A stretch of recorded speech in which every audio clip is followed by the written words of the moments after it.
농약 하이! 잔류 농약을 걱정하시는 모든 분들, 그 걱정 말끔히 해결해 드릴게요.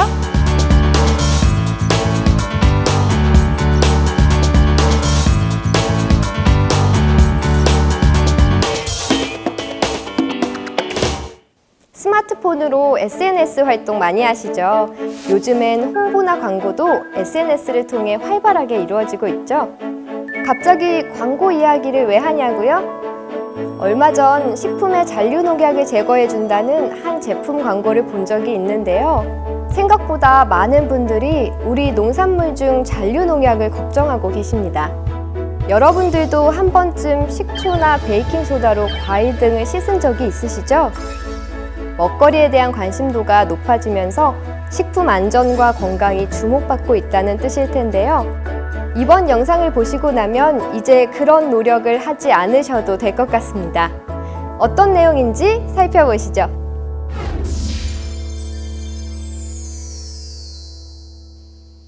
농약 하이 농아!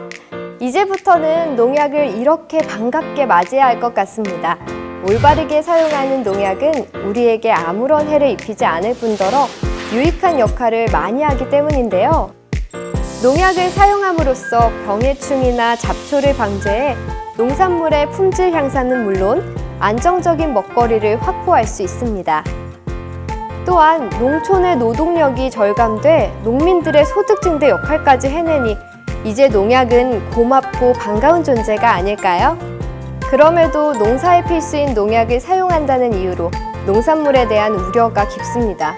이는 농민들의 생계는 물론 소비자 자신의 현명한 농산물 소비 행위를 저해할 수 있는데요. 그래도 혹시 모르니 라고 걱정하시는 분들을 위해 다음 영상도 함께 할게요. 농약에 대한 궁금증 묻고 더블로 가!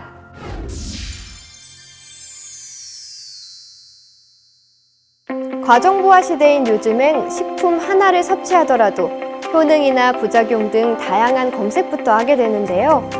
그중 소비자들이 식품에 있어 가장 걱정하는 부분이 농약이라고 합니다. 하지만 농산물이 사용되는 농약은 엄격한 시험평가를 거쳐 농촌진흥청 농약안전성심의위원회에 철저한 심의를 통과해야만 등록됩니다. 100여 가지 이상의 시험을 통과해야 하며 여기에 이르기까지는 10년의 기간과 2천억 원 이상의 비용, 14만 분의 1의 확률이 필요하다고 하는데요. 이렇게 어렵게 등록된 농약만이 농업에 사용할 수 있고 수확한 농산물은 정부가 정해놓은 잔류 허용 기준을 통과해야만 소비자에게 판매가 이뤄집니다. 더욱이 2019년부터 농약 잔류 허용 기준이 대폭 강화된 PLS, 즉 농약 허용물질 목록 관리 제도가 국내 모든 농산물에 확대 적용돼 실시됐는데요.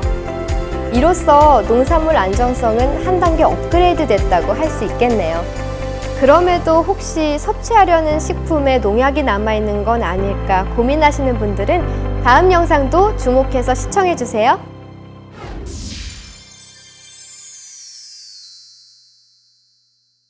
건강한 밥상에 올려지는 우리 농산물들 참 먹음직스럽죠.